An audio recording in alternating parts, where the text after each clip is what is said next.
So, Lois Parr is with Allies for Change and also with organizations in Michigan that work with cultural competency and diversity and inclusion training. And she is committed to having conversations with folks who look like her, to really understand what it means to be, just understanding and be an ally for change. And Lois, do you want to say a little bit more about yourself and introduce yourself? Sure. I have a little PowerPoint, and I actually had a little slide to answer that question. Who am I? Can you allow me to share, Councilwoman? Okay. If that'll All right. work. I'm going to make you the host. Okay. So that should allow me to share my screen here. So let me try it. I am, so this doesn't say this on my bio, but I'm 62 years old, so I'm learning how to use Zoom. All right. This is who I am. I'm white. My pronouns are she, her, hers. I'm co-founder of Justice Leaders Collaborative, an LLC here in Michigan. And I facilitate the Justice Leaders Network with the Washington Intermediate School District. And I facilitate doing our own work in anti-racism seminar for white people with Allies for Change.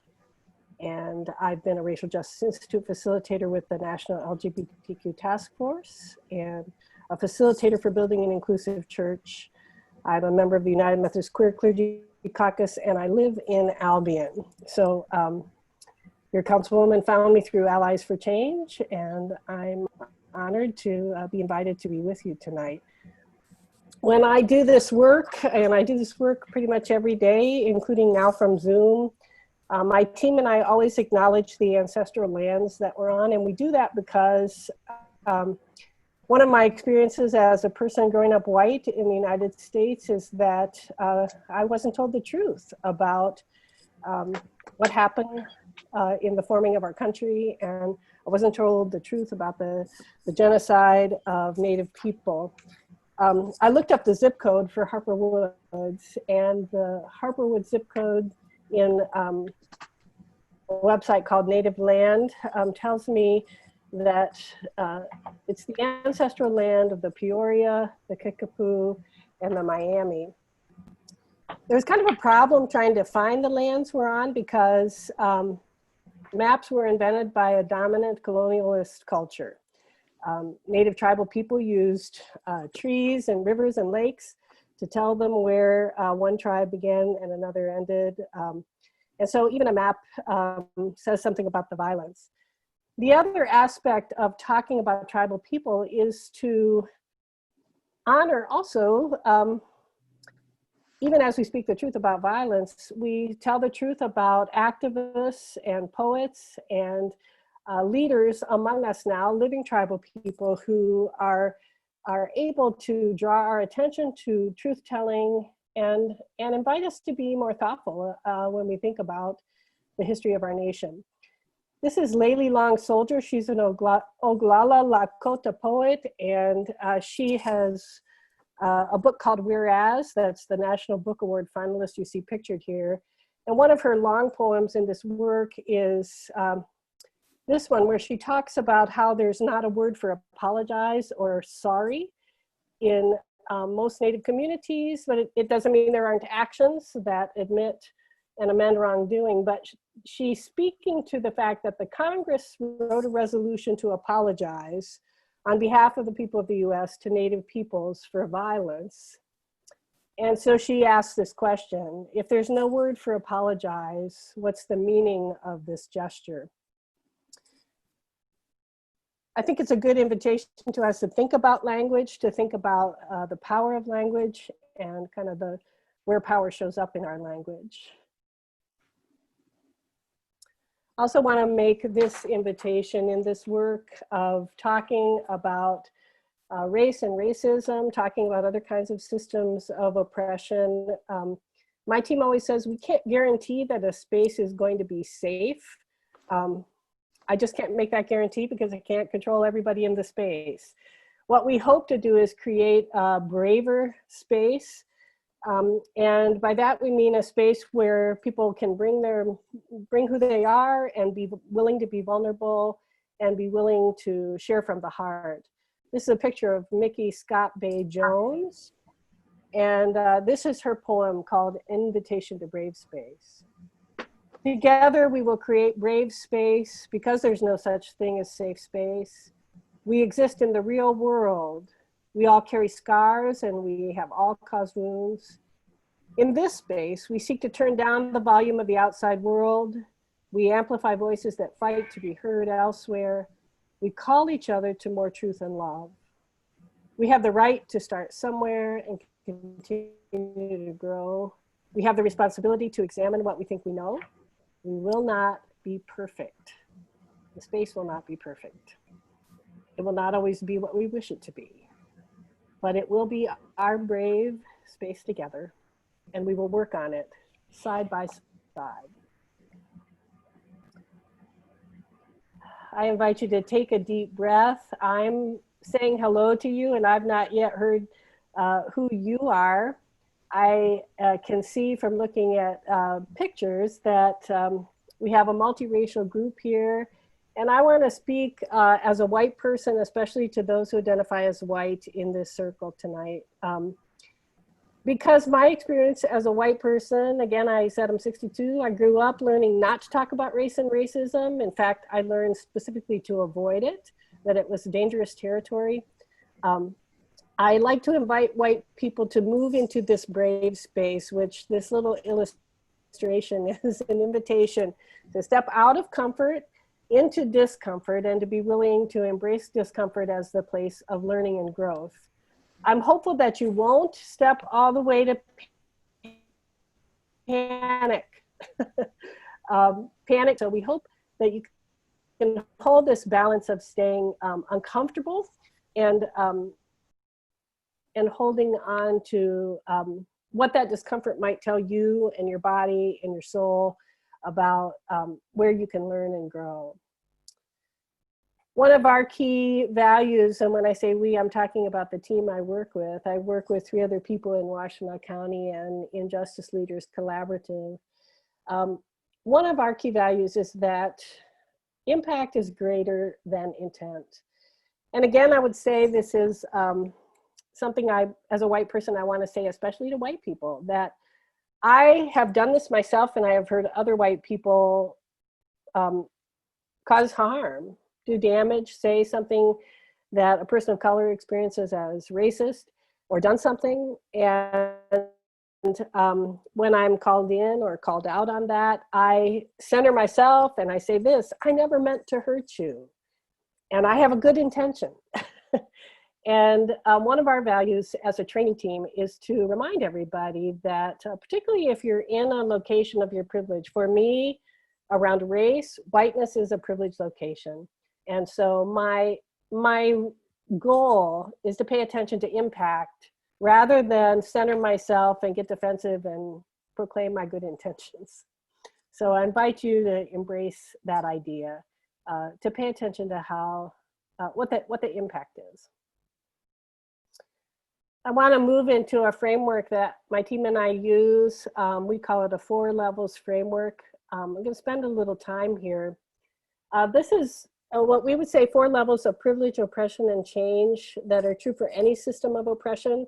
So true for racism, classism, sexism, heterosexism, ableism, any kind of system of oppression where we experience the world at these we experience the privilege and the oppression, and ultimately then these are the locations for change at these levels. At the top, and we kind of mark this as a prejudice or bias level, the individual and internalized in that first block, and then in the second block, the interpersonal.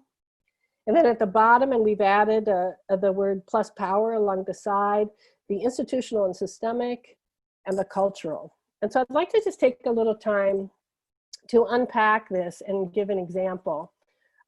If we start with the individual and internalize, it's what values, beliefs, feelings, and We have implicit here, or unconscious bias. I mean, these are the things that are taught to me before I'm even completely aware of it.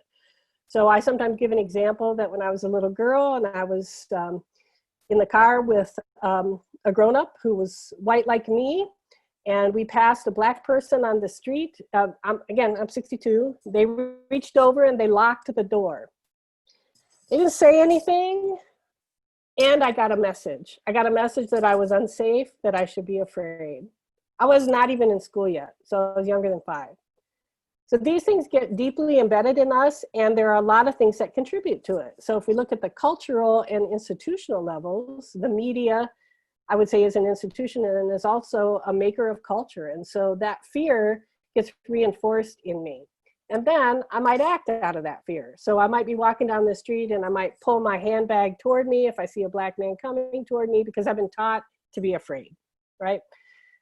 So I'm gonna just give another example that's quite related to where we are in our national conversation right now. This is a case that's already been decided. I suspect you will remember the story of Trayvon Martin and George Zimmerman. In Florida, Trayvon Martin was visiting relatives. Young black teenager was walking home from the store, had Skittles and an iced tea. Started to rain, he put his hood up. A person who lived in that neighborhood named George Zimmerman said, that person doesn't look like they belong here. And he called the police. The police told George Zimmerman to stand down, but he still felt he needed to act, the interpersonal level, he needed to act on his feeling that this person doesn't belong. So he followed Trayvon. You know the story. Ultimately, he murdered Trayvon Martin. And then here's where we move into power. Because when he got to court, there's a law in Florida called Stand Your Ground. And George Zimmerman said, I was afraid, I was standing my ground. And he was exonerated of the murder of Trayvon Martin because of the law. The other part of this bottom level where power works is that the procedures and the practices for gathering a jury had an impact on how that jury decided. The culture and the media that followed the story began to make Trayvon look like a guilty, criminal young black man, all led to this kind of public sentiment that ultimately George Zimmerman was exonerated. Sometimes people say on that case, well, George Zimmerman was Latino, so how can it be that he's acting out of racism or white supremacy? And I would argue that in addition to racism and white supremacy in this more general sense, that in the United States of America, there's a particularly anti-blackness character to the racism that we see, and it has to do with our history as a country. So take a deep breath, and I'm gonna move through just a couple things. I normally do pretty long sessions, so I'm working quickly here tonight for Councilwoman Lyons. In the 1830s, Samuel Morton collected skulls. He measured them. He made categories. He argued that Caucasians had the biggest brains, the highest intellectual capacity.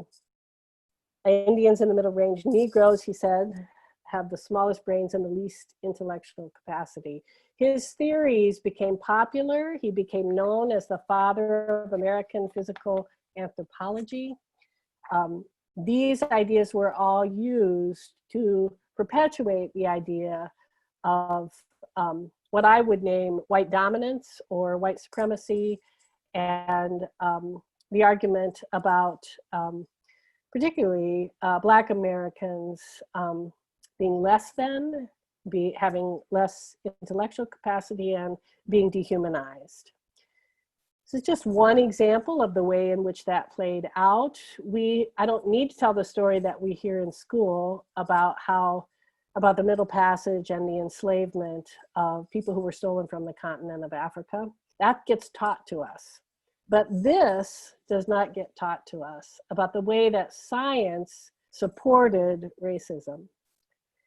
And then laws supported housing and segregation in the US that remains to this day. If you've not heard of redlining, you can Google that. There's a great article by Ta-Nehisi Coates some years ago in the Atlantic magazine about the case for reparations that goes into the history of redlining in the Chicago area. This is a map of Greater Detroit. And the thing that always makes me shudder is the legend that the red areas, that is where the term redlining comes from, the red areas were determined, quote, hazardous. And what happened in the US is that housing was subsidized for white people in areas that were best and possibly still desirable. And housing was not subsidized in the areas that were, quote, definitely declining or, quote, hazardous. The segregation that was already somewhat in place was more thoroughly, again, if you think about that 4 levels grid, through the laws and the policies and the procedures, including banking, including the way FHA loans came about in a post-World War II housing boom. And at that time, there were quite specifically white people in neighborhoods having covenants that they would never sell to people of color, particularly Black Americans. The thing that's so significant about it, of course, is that those red-lined areas are areas where there's a lower tax base, there are fewer resources. I mean, this is essentially the invention of the suburb. You've heard the term white flight, and Michigan has its own particular history. In Milliken versus Bradley, this case of the Detroit school busing crisis, I would call it, where when Brown versus Board of Ed, which is known as this kind of fantastic desegregation Supreme Court case, when the Brown decision came down, white families who didn't want their children to attend integrated schools fled to the suburbs. So there's a reason, if you are white and you grew up in an all-white place and all your teachers were white and everybody in your school was white, this is why the country put in place a housing system that reinforced segregation. And we know now that in Michigan, particularly with schools of choice, that this is more true than ever now in terms of the segregation of our schools. Families have to make intentional decisions to cross racial lines if they want to be in an integrated school. Vanessa Siddle-Walker is a professor of African American studies at Emory, and I heard her in a podcast say, under the Plessy decision from the Supreme Court, which if you know your history is the separate but equal, you can Google Plessy if you don't know that case. She said Plessy implemented Dred Scott. And if you don't know that case, Dred Scott is the case that ruled that no Black person could claim US citizenship. Professor Walker says, Plessy implemented Dred Scott, but then Brown implemented Plessy. In other words, after the Brown decision that was supposed to integrate schools, we actually ended up with greater separation and greater inequality. So this is just like 2 or 3 little touches on some history in our nation. I felt for tonight on June 19th, it's really important for us to speak about Juneteenth. If you've never heard of it before last week's news, this is when the Emancipation Proclamation really was enacted in the US. And that's because in Texas, there were enslaved Black Americans long past Lincoln's Emancipation Proclamation, because the Confederacy held on to enslavement and did not free people. The other thing that we've heard a lot about in the news when we're hearing about Juneteenth today is also about Tulsa, Oklahoma. And so if you have not heard of Juneteenth before or heard about the race massacre against Black Americans in Tulsa, Oklahoma, you can Google those. So I love James Baldwin. James Baldwin, Black American. I have his book, The Fire Next Time, on my desk all the time to remind me James Baldwin talks about doing this work out of love. If I love you, I have to make you conscious of the things you do not see.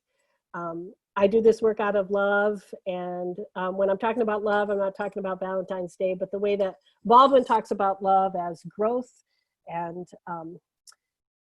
depth and relationship. Just two quick other things. I think I just have two things. This is back to this question of who belongs. And I think this is a question that comes up for us. This is true in my community of Albion, which is a multiracial community like Harper Woods. Who gets to name that they belong in a place? Sometimes the way those messages are sent are through what we call microaggressions. I could do a whole hour about that, but what I'm going to do is quote Ibram X. Kendi, the great author of How to Be an Anti-Racist, who says they're not really micro. It's actually racial abuse. And Harvard had a whole campaign. Sorry, this is a little fuzzy, but the students of color wrote things on little boards that had been said to them that would be in the category of, quote, microaggressions. You don't sound Black, you sound smart, is what someone said to this young woman who was at Harvard. And so they started this campaign, I too am Harvard. And then another social justice concept, if I suspect you've heard about it because I think our conversation about race in this country has changed dramatically in the last number of years. But if we think about implicit bias, this is a graphic just to invite us to think about how we have a gut reaction to people we see, depending on what they look like, how they're dressed, whether their head is covered, whether they make us afraid or whether they look like somebody we'd want to hire. I think that the thing that's hard for, again, as a white person, the thing I experience with white people is it's hard for white people to separate out this truth that we all have implicit bias. It's in me, it's unconscious, I don't know I have it. If I learn that I have it, or I take an implicit bias test and I see I get a really crappy score, it doesn't mean I'm cured of it. It means I'm more mindful so that, back to my earlier illustration, if I'm walking down the street and let's say one of the gentlemen on the top row is walking toward me, my implicit bias kicks in and I'm gonna move my handbag. But if I'm socially conscious, if I have a justice consciousness, I always say, I'm talking to myself all the time. So I say, Lois, your implicit bias is showing right now. Is there really a reason to be afraid? Like I just have this I'm not making it up. I have the conversation with myself in my head and I check myself and check my bias. We can have biases for a lot of reasons, race, class, gender, and while we can't erase the unconscious biases we have, because they're unconscious, if we learn more about them and how to kind of recognize them in ourselves, we can respond with critical thinking when we feel them, because we usually feel them in our gut. All right.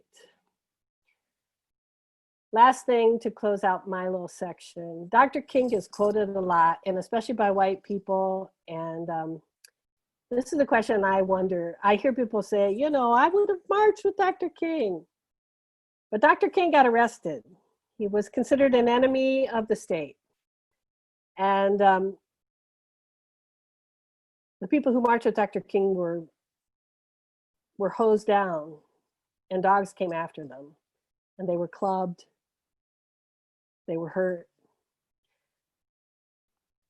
It was a daring, risky thing to be part of that movement. And in this day, in our time, we have a new movement that's happening. And so I wonder where we are. And especially if you are white, where do you want to be on this side of history?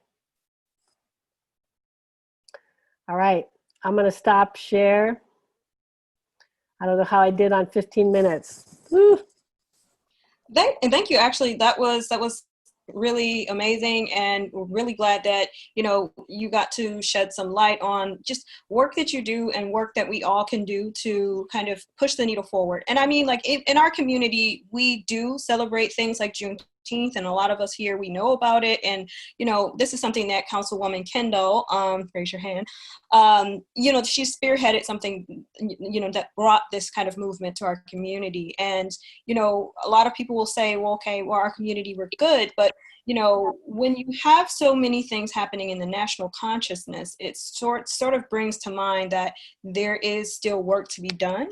And then I think now that you're hearing terms like white fragility and, you know, what does it mean to be anti-racist, as opposed to like, well, I'm not racist, but what does it mean to be actively anti-racist? And I'm glad that, you know, Lois could shed some light on something like that, which means that you are going to actively stand up and you're going to be aware of things like implicit bias and microaggressions and what role we all have to play in them. And this is also, this discussion is not to say that, you know, us Black folks, we don't have work to do as well. I feel like in some ways, you know, we can all do more to, you know, to push the needle and to never stop fighting for, you know, rights that were won during the civil rights movements. And then in the 70s and things, you started to see, if anybody's seen the movie, the documentary 13th, it just talks about how the prison industrial complex sort of, you know, came in and replaced one thing, which was Jim Crow and segregation, you know, and then, you know, you now have something else.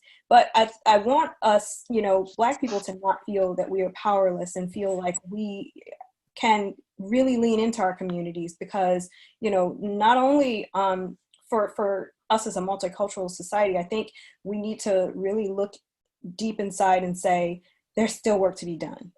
And, you know, things are not okay. There's still a lot of, you know, we have to push ourselves to always be better. And I think that stepping up is really a part of, you know, what true justice, what true equality, and what true multicultural harmony really looks like. It means never backing down. And when something does come up, you know, you're an ally who speaks out.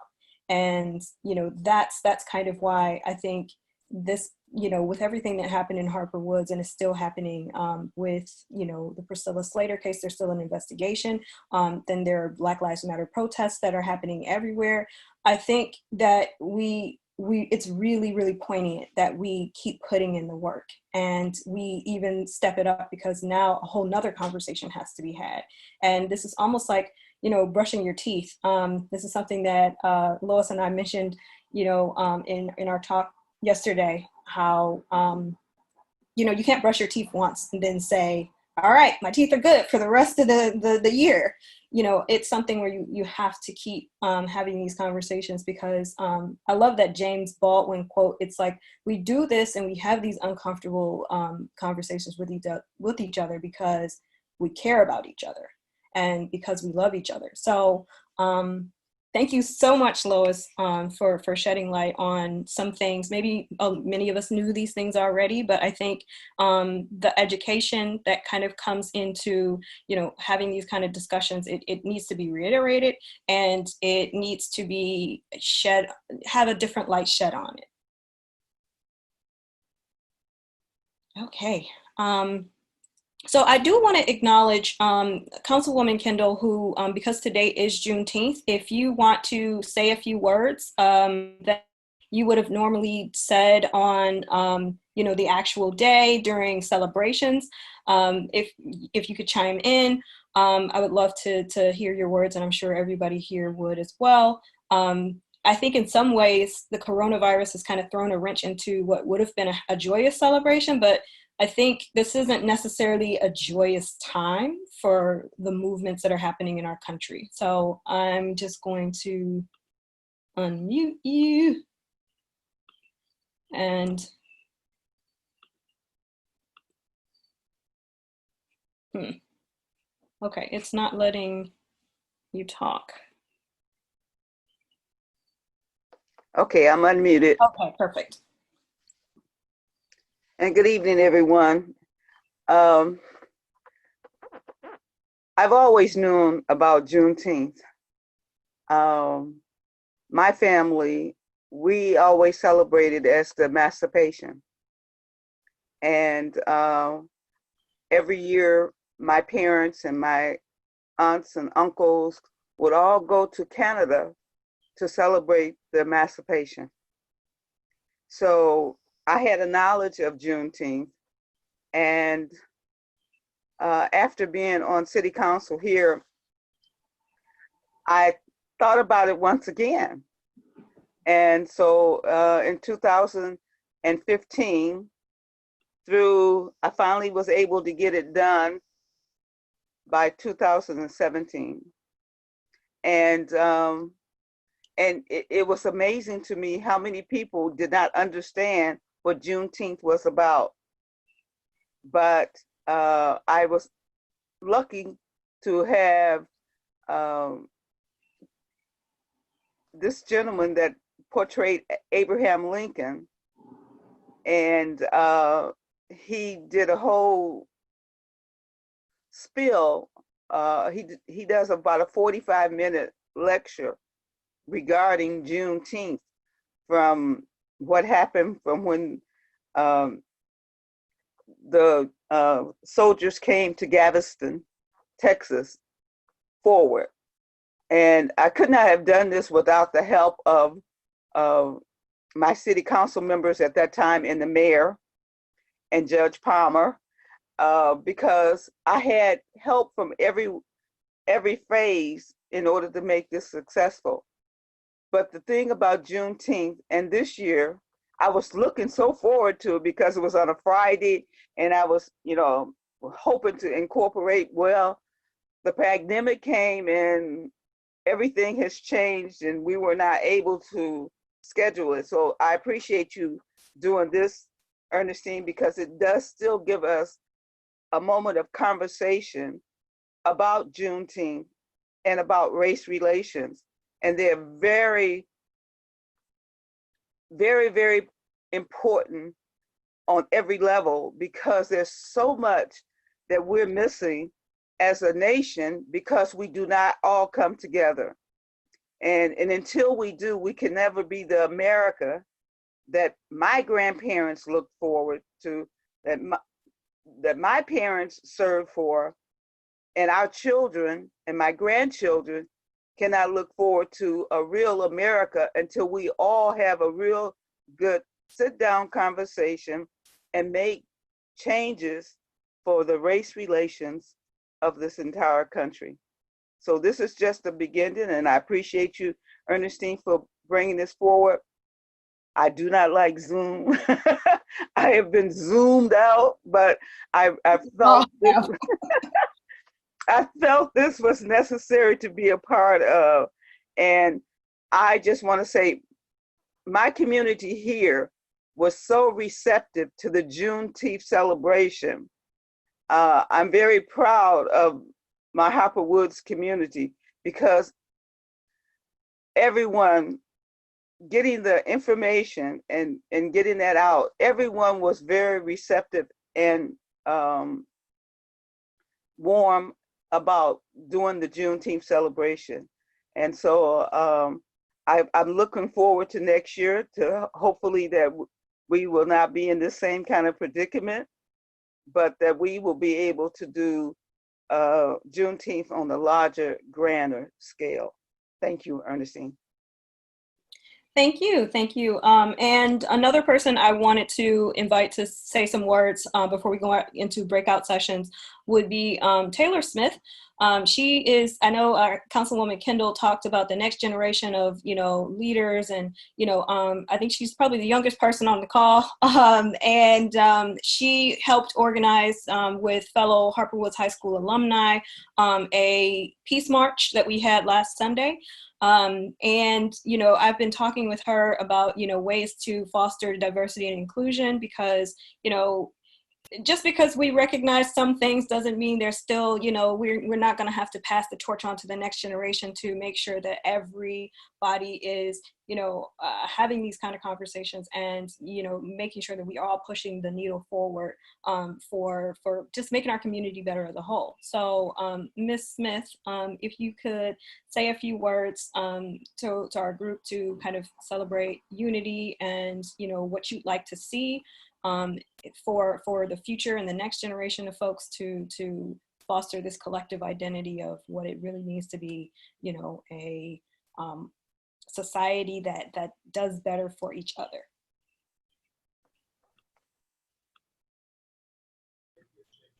Hello. Well, first, thank you, Ms. Ernestine, for even putting this workshop together. So far, I've enjoyed it. Thank you, Ms. Lois, for the different definitions and history that you shared. I think that is very important, especially for the fact that even me, I've grown up in Harper Woods. All my life, I came here 2 years old, graduated from Harper Woods High School, and I now attend University of Michigan. And that was my first experience of what my Blackness means to other people. What when they see me, what tone that sets for a room before I even speak.